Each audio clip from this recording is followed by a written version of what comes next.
J'invite Aldo et Laurent Naouri à nous rejoindre sur scène. Je ne sais pas comment le public aura reçu ça, parce que c'est quand même dans différentes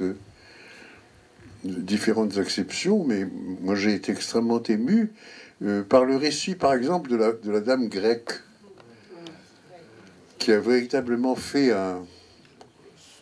qui a vraiment fait quelque chose de ses perceptions d'enfant et de tout ce rapport à la langue qu'elle a créé. Et puis cette dame qui parle le persan et qui finit par créer des langues qui ne sont pas des langues. Mais ce sont des sons. Ça m'a amusé beaucoup l'histoire des sons, parce que quand j'étais pédiatre et que j'examinais un bébé, pendant que j'examinais pour le faire tenir tranquille, je lui tenais un discours dans lequel il y avait des sons, mais pas un seul mot. Et alors je le voyais en train d'essayer d'attraper un mot, mais pendant ce temps-là, il se détendait. Voilà, c'était partie des choses.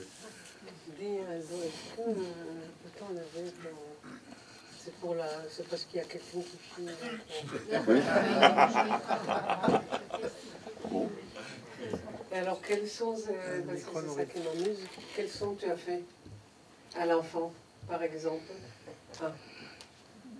Ah oui, non, ça c'est n'importe quoi.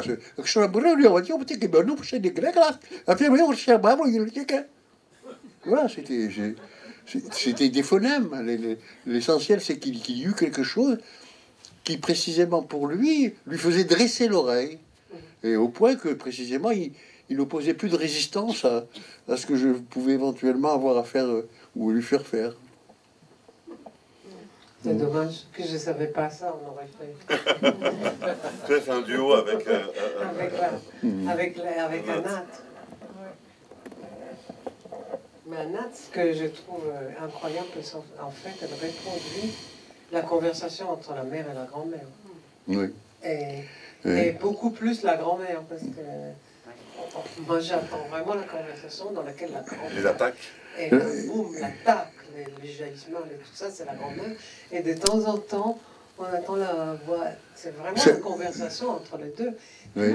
Mais ça m'a frappé dans ce qu'elle a dit, parce que manifestement, sa mère ne voulait pas l'initier à sa propre langue maternelle. D'accord? Le père a interdit. Pardon? C'est le père qui l'a interdit. Oui, mais le monsieur Pic, anglais, oui. Il voulait pas qu'on parle. Il voulait pas qu'on parle. Il a dit qu'il faut parler que de l'hébreu. Oui. Heureusement qu'il a eu la raison d'État, mais en même temps, il était jaloux que la mère et la grand-mère se parlent une langue que lui ne comprend pas. Je crois, j'en sais rien. Dans mon cas personnel, où ma mère n'a jamais dit un mot de français, ou presque, elle s'accrochait effectivement à son identité. Elle a toujours vécu, en définitive, là où elle est née, quoi. Mais la grand-mère aussi, je crois. Voilà. Et je crois, mais ce qui s'est passé, c'est qu'elle nous incitait absolument à n'utiliser que le français, etc., etc. Et les performances scolaires qu'on avait étaient relevées, etc., etc. Donc tout le monde s'est intégré. Si je relève la chose sur ce mode-là, c'est précisément parce que dans ces populations juives qui donc inventent une langue qui leur appartient, l'impératif de l'intégration, c'est un impératif qui est très suivi. Il faut impérativement être intégré. Et de ce côté-là, en y réfléchissant par rapport précisément au problème des migrants, je me rends compte que ce que les Juifs ont fait partout, c'est s'intégrer parfaitement et ne jamais totalement s'assimiler. Comme si véritablement leur identité juive restait très importante et leur permettait d'être comme ils étaient. Le monsieur qui a parlé des Agadotes, des Agadas dans toutes les langues, ça aussi c'était extrêmement intéressant qu'on ait des traductions dans cet ordre-là.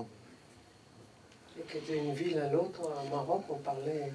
Oui, des choses différentes. Mais vous voyez, par exemple, mon fils qui est là, ou mes enfants, ne disent pas un seul mot de la langue de la grand-mère. Sauf ce qu'on a appris phonétiquement. Ah oui, pour le... En fait, mes réflexions sont extrêmement désordonnées et j'ai du mal à vraiment structurer tout ça. Mais effectivement, on ne parle absolument pas cette langue. Et à ce rapport-là, mon père a joué le rôle d'interprète pendant tout le temps qu'a duré notre coexistence entre nous, les enfants, et notre grand-mère. Jusqu'à quel âge? Ben, jusque j'ai 20 ans, en fait. Et 19 ans. Et il y a cette chose dont je me faisais la réflexion, c'est que les deux seules choses que je savais dire, que j'avais demandé comment est-ce qu'on les disait, ça a vraiment à voir avec la mère juive, c'était « j'en veux plus » et « ça suffit ». Oh, mais c'est presque de l'arabe, manhabish, c'est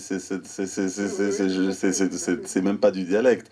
Et yissid, c'était surtout mon père qui disait yissid parce qu'évidemment elle lui en remettait dans le truc. Et je me suis dit, ah ça ressemble à assez, donc ça doit être quelque chose qui doit avoir avec ça. Et l'autre chose, c'est, si je me souviens des choses récurrentes vis-à-vis de cette langue, je trouve assez amusant que pour quelqu'un qui était un interprète, il était très souvent l'interprète d'une histoire que nous aimions beaucoup que notre grand-mère nous raconte, qui était l'histoire de Hoché Mahoché, qui est quand même l'histoire de... on m'a dit, on m'a pas dit. Enfin, c'est-à-dire que c'est ce personnage à qui on dit qu'il faut faire quelque chose, il le fait, mais dans les mauvaises circonstances. Il dit, non, faut jamais dire ça dans ces circonstances-là, et puis on lui dit de faire... Et pour un interprète, traduire une histoire sur ce qu'il faut dire ou pas dire, ça m'amuse quand même, parce que et Dieu sait que cette histoire-là, quand on était gamin, c'était vraiment une récurrence. Et l'autre chose, c'est que je me suis vécu comme un juif pas très normal en découvrant que des tas de juifs chantaient un truc qui s'appelait Hadgadia à Pessah. Parce que Hadgadia, j'avais aucune idée de ce que c'était. Parce que nous, tous, on chantait Wahdeshte. Voilà, qui est la version Gédéorabe. Et je dirais que s'il reste quelque chose aujourd'hui, maintenant, et même parmi nos enfants de cette langue-là, c'est ce Wahdeshte que tout le monde chante à Pessah. Je trouve ça... on a donc, papa a mis en phonétique, justement, mais... Ça, c'est aussi quelque chose.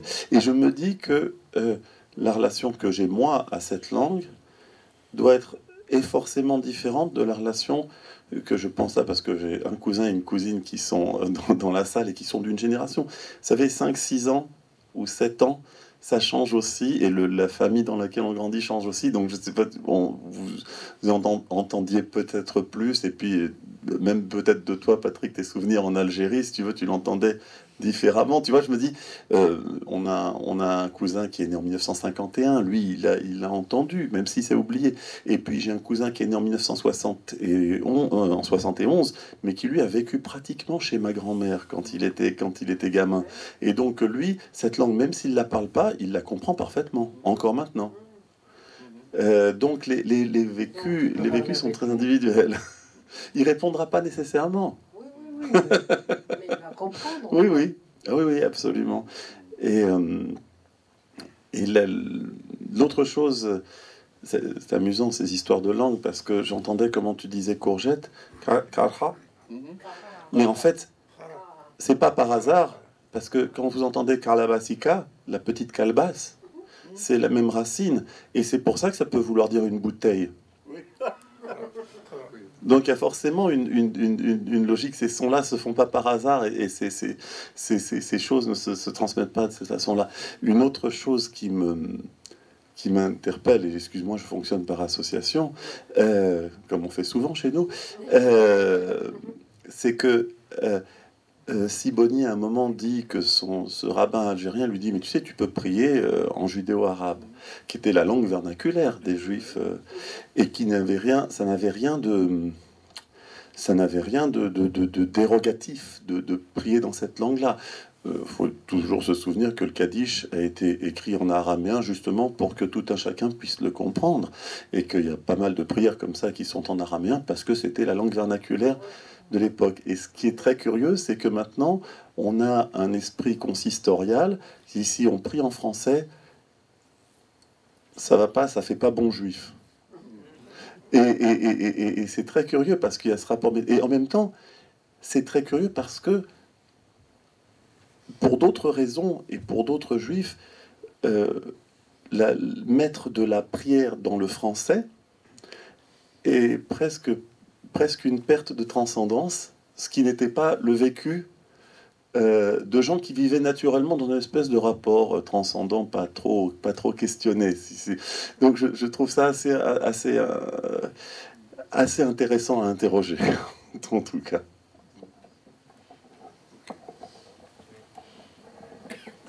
On donne la parole à la salle. Comment on dit? Oui, je suppose qu'il y a des questions, ou il y a ou bien des impressions, ou qu'est-ce qui s'est passé, comment vous avez vu ça,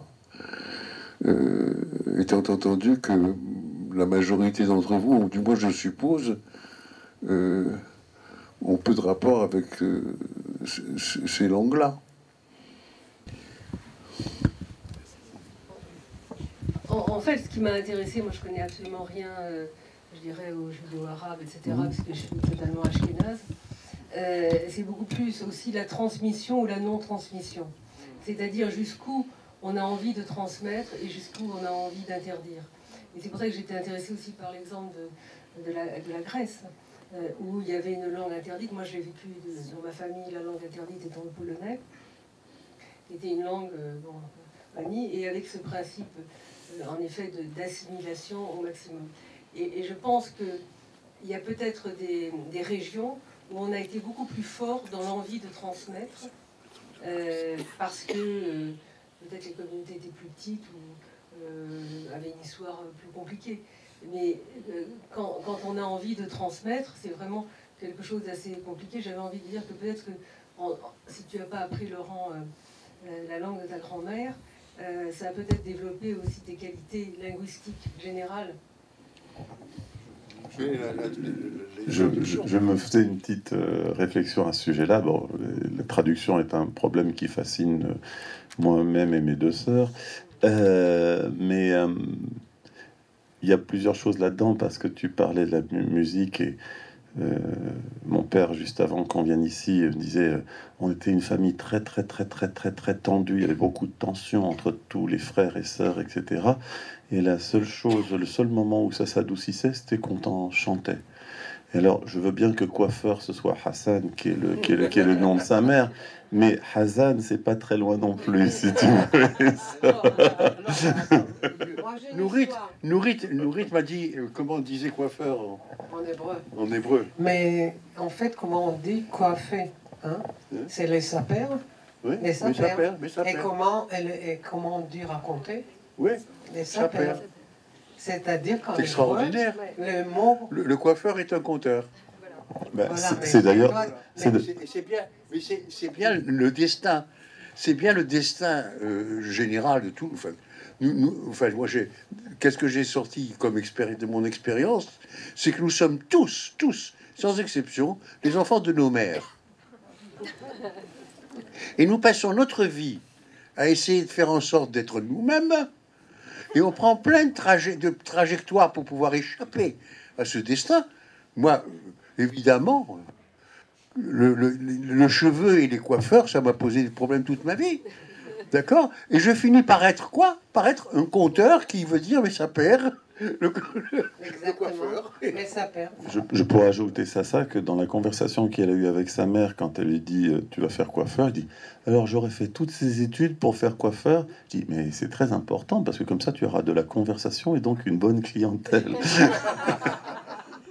Voilà,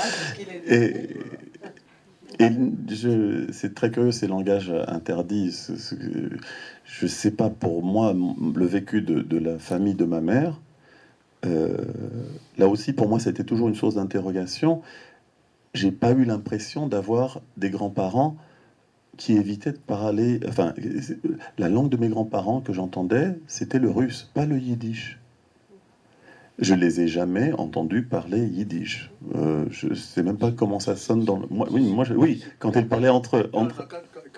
Quand ta grand-mère parlait avec ses amis, on entendait quelque chose de genre un patachou.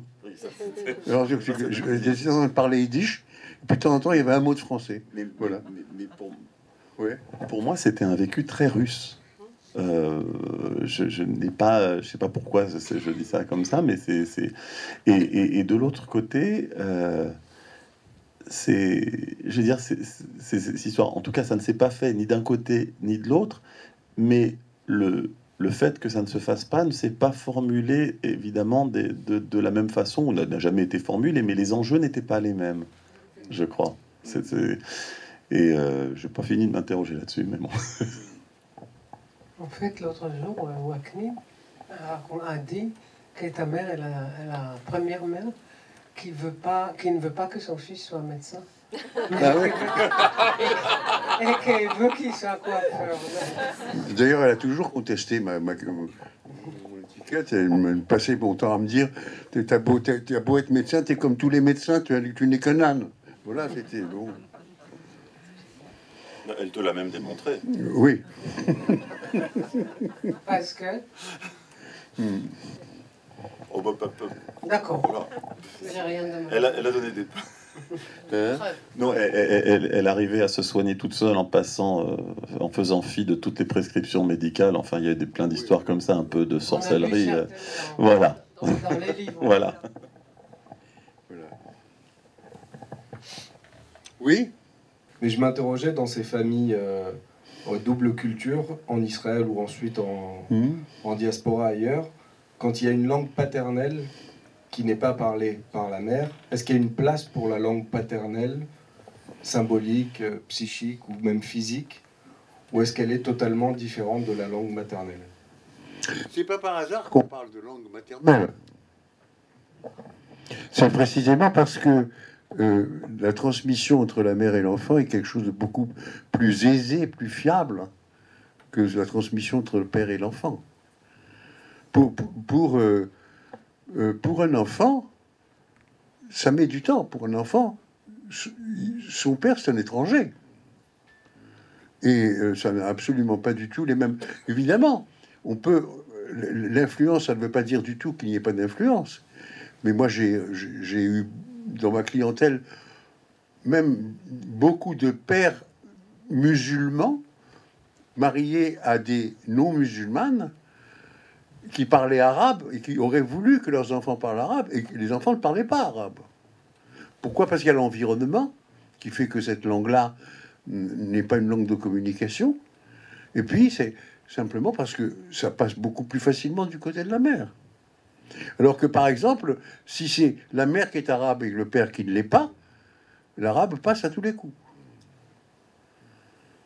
Mais ça tient simplement au module de communication qu'il y a entre le parent et l'enfant. Et on sait très bien aujourd'hui, tout ça est démonté, on sait comment ça se passe, c'est la mécanique. Le message maternel passe 5 sur 5. Le message paternel, c'est souvent douloureux. Déjà, merci pour ton film, parce que cette façon de retrouver chacun dans la langue, c'est formidablement mis en image et subtil dans la recherche qui précède. Mais moi, j'ai un peu de mal, je suis en plein dedans. M. Naouri parlait des personnes, ou toi, qui étaient loin aujourd'hui de ça, mais moi, je suis en plein dedans. C'est-à-dire, quand il parle espagnol, l'arabe, il n'y a que le schleu, on va parler du schleur, mais il y avait aussi du schleur, je crois. Alors, voilà. Alors moi, la question que je me pose, c'est pas une question, c'est un premier constat, c'est comme un gouffre, comme une frontière qui nous réunit tous, que ce soit le yiddish, le Haketiya, le judo-arabe, c'est que ces langues, moi j'en fais le constat depuis toujours, ont disparu. C'est-à-dire qu'aujourd'hui, nos enfants Vous avez parlé des années 60, voilà. Donc le XXe siècle, est la fin de cette constance encore de ces langues-là. Après, là, au XXIe siècle, il n'y a plus rien. C'est vrai que mes enfants n'ont jamais entendu ces langues-là. Mes enfants ne rêvent. Vous n'avez pas des gens qui comprennent le judo arabe sans le parler. Moi, je rêve en arabe sans le parler et sans trop le comprendre. Mais on me dit que je parle arabe parfois. Quand j'étais plus jeune, beaucoup plus qu'aujourd'hui, je suis si jeune. Voilà. Donc, on a ça en nous. On est la dernière génération à l'avoir, ceux des années 50 peut-être, parce que ça date de la fin du XIe siècle. Ma grand-mère paternelle lisait Victor Hugo, effectivement, dans des textes en hébreu, et tous les classiques, surtout français. Non, judéo-espagnol. J'ai jamais vu ces textes. J'ai une bibliothèque, mais celle de l'autre côté de ma famille, pas du côté paternel. Et donc j'ai toujours entendu parler de ça, de ma grand-mère qui lisait tous les classiques. Voilà. Et ensuite la génération... Espagnol. Oui, judéo-espagnol. En lettres hébraïques. Ouais. C'était tout en Tanger. Et Oran, quelqu'un qui fait le lien, c'est vrai, Oui. c'est ça, c'est la même langue, c'est la même région. Bref, et pourquoi ça s'est perdu complètement? Voilà. Moi, je dis, il y a cette ligne là, on passe ça a disparu complètement. Alors la langue, c'est ce qui nous rattache, bien sûr. Bon, alors il y a la mer, donc c'est ce qui nous rattache. On ne peut pas vivre sans la langue, encore plus que sans. Voilà, c'est comme l'air et voilà qu'on respire. Il faut une langue pour se rattacher aux autres. Voilà, ceux qui n'ont pas, peuvent pas avoir le langage. Oui, pardon. C'est une réflexion que vous menez, que j'ai longuement interrogée, surtout parce que j'ai fait ma psychanalyse avec un français parfaitement français, goy jusqu'au bout des ongles, et n'entendant surtout pas les phonèmes arabes. Et j'avais des séances entières où je parlais arabe. Et de temps en temps, hébreu pour lui. Voilà. Et de temps en temps, je lui faisais la charité d'une traduction. Et la conscience n'a pas de religion. Alors, non, ce qui était très intéressant, c'est la question que vous posez, pourquoi la disparition? Ben, tout simplement parce que une langue, c'est un module de communication. Quand il y avait tellement de langues, c'est que les sociétés étaient enfermées dans un périmètre relativement restreint. Mais quand le périmètre s'élargit, à ce moment-là, la communication ne nécessite plus la spécificité du lieu, et ça devient, si vous voulez, il y a des langues qui disparaissent parce qu'il y a de moins en moins de locuteurs. Or, nous sommes dans un monde dans lequel, si vous voulez, qui devient un village. Je veux dire, la communication est telle au niveau géographique que le monde, bon, on se demande pourquoi tout le monde parle anglais. Bon, parce que c'est encore la manière la plus simple d'essayer de comprendre des choses. Mais quand je suis sur mon ordinateur et que je reçois un message et que c'est en anglais, moi qui ne parle pas anglais, je me dis toujours, mais pourquoi est-ce qu'ils traduisent pas? Comment ça se fait, etc. Bon, mais ça, c'est une tentative d'universalisation pour précisément ce qui s'est passé d'universel. Et des langues, il en disparaît tous les jours. Parce qu'il n'y a plus personne pour pouvoir éventuellement les parler. Oui, mais nous qui avons été, pour certains d'entre nous, qui sont dans ce film d'ailleurs aussi, pendant des millénaires de l'autre côté de la Méditerranée, ou autour de la Méditerranée en tout cas, et soit avec l'espagnol, soit avec l'arabe, le turc, le grec, mais la Bible est en grec d'ailleurs.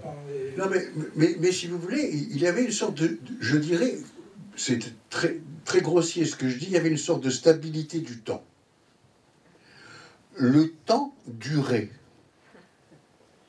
C'est-à-dire que la vitesse à laquelle ont évolué nos sociétés depuis le XXe siècle est quelque chose d'inédit. Rendez-vous compte, aujourd'hui, la révolution informatique, ça date quoi? Ça date 50 ans. Mais c'est énorme, ça a pris tout le pas sur tout le reste. Et donc, on se met à avoir des outils communs. Et ces outils communs font que ceux qui ne rentrent pas en jeu dans la persistance des choses, ben ça disparaît, voilà, on n'a plus besoin de ça.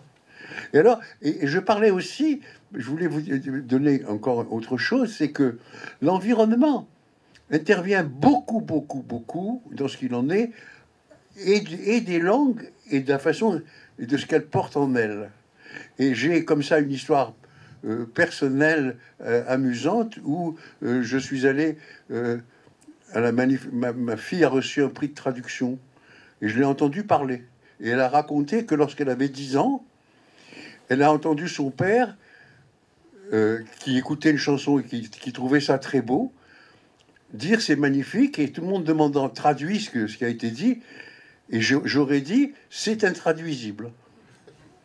Et comme j'ai dit que c'est intraduisible, elle a décidé carrément à ce moment-là de devenir traductrice.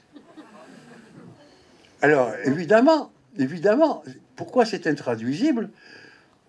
Parce que l'image qui était portée par le message est effectivement intraduisible. La phrase que je relevais, que je trouve merveilleuse, c'était « Ton évocation me fait l'effet d'une brise le soir d'été ». Alors, évidemment, quand vous le dites comme ça, vous comprenez que c'est une brise le soir d'été, etc. Mais on ne sent pas la force du message. Et nous étions à Aix-en-Provence et nous écoutions notre belle-fille chanter La Reine de la Nuit dans un état de absolument une chaleur épouvantable. C'était insupportable. La salle et tout le monde était très mal à l'aise. Et puis d'un seul coup, il y a eu une brise.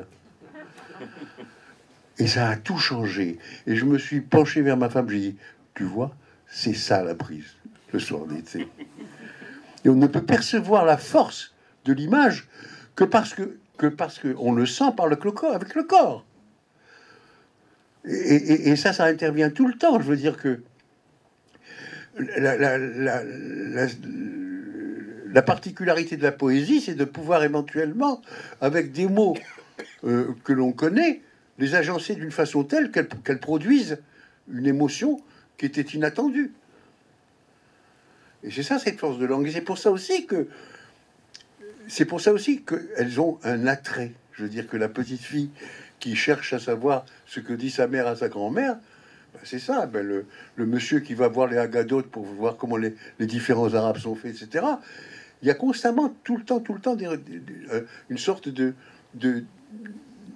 puits, de gisement d'émotions. Dans le petit d'été, traduire en yiddish, c'est compliqué. Je trouve ça, oui. Mais juste une autre chose, alors totalement différente, qui est plutôt sociologique, c'est la peur de continuer à parler le dialecte d'origine. C'est-à-dire que passer de ce... parce qu'on a tous été dans les pays d'Afrique du Nord, quand ils sont venus en France, non seulement ils sont, pour beaucoup, nos parents et grands-parents, plus jamais retournés en Afrique du Nord, alors que les voyages ont rendu tout ça possible et les passeports autorisés à le faire, mais d'autre part, ils parlaient plus du tout. Alors, c'était pas ce qu'on peut voir dans un film de Nourit précédent où il y avait une sorte de raison d'État où on obligeait les gens à parler l'hébreu. Personne en France n'a interdit aux personnes de parler chez eux. Voilà. Ma mère prétendait qu'elle n'avait jamais parlé l'arabe. Mes grands-parents qui étaient polyglottes, donc judo-espagnol, chleu, arabe, français, etc., non plus. D'après moi, ils habitaient en France. Voilà. Donc ma mère pouvait rencontrer des personnes maghrébines qui s'exprimaient mieux en arabe qu'en français, et jamais elle oubliait. Elle a oublié. Donc je lui demandais, maman, dis-moi, elle avait oublié, et voilà, elle était là en 1921, et donc elle avait passé une très grande partie de sa vie au Maroc. Voilà. Donc, et moi, j'ai constaté ça beaucoup. C'est-à-dire, vous en avez parlé. Le fait qu'ils parlent entre eux, les parents, bon, c'est pratique, et qu'ils cachent à leurs enfants ce qu'ils ne veulent pas entendre en yiddish ou en arabe. Certes, c'est pratique, mais je crois qu'à côté de ça, ils ne voulaient pas que leurs enfants, ils ne voulaient pas transmettre. Voilà. Donc, ça, on est plutôt loin de l'inconscient, on est plutôt dans des angoisses collectives, on est plutôt dans d'histoires de diaspora, de rejet, de peur. Voilà. Je crois qu'il y a une question qu'on ne se pose pas en négation, c'est que les générations qui étaient dans ces pays-là ne se préoccupaient pas de la question de transmettre ou pas transmettre. C'était leur outil de communication. Donc la question ne se posait pas. Et donc il n'y avait pas ni un devoir de transmission de cette langue. Tu n'avais pas le choix, mon gars. Et c'est donc simplement le lieu change, l'outil change, parce qu'il n'a... Et alors, on peut le garder comme un objet, comme le latin, comme on le fait comme un objet d'étude, comme un objet de richesse culturelle. Mais oui, c'est important, voilà. Mais je pense que, après tout, il n'y a pas de 1492, il n'y a pas de Hakitia qui se crée non plus. Il n'y a pas, enfin, il y a tout. C'est vraiment des produits des circonstances. C'est-à-dire, je pense que toutes ces langues sont des dignes objets d'étude, mais parfois je me dis les fétichiser peut aussi avoir peut me poser un problème. C'est-à-dire comme d'ailleurs fétichiser n'importe quoi. Mais je veux dire que je suis très conscient du désir qu'on peut avoir de le creuser, mais je ne pense pas qu'il y ait un problème avec le fait qu'une langue en soi meurt. Ça, c'est arrivé tout le temps depuis le début, depuis la nuit des temps. Le Gaulois est mort. Et c'est ce qui compte par contre, c'est qu'on a toujours les histoires et qu'on accumule des histoires et qu'on accumule des objets d'étude et qui font de nous ce que nous sommes. Mais je pense pas en fait qu'il y ait je dirais presque, c'est de la nature des langues de mourir quand elles n'ont plus de fonction. Et c'est pas ni triste ni gai. Je trouve que c'est. Vous voulez dire quelque chose? Non, moi je te suis.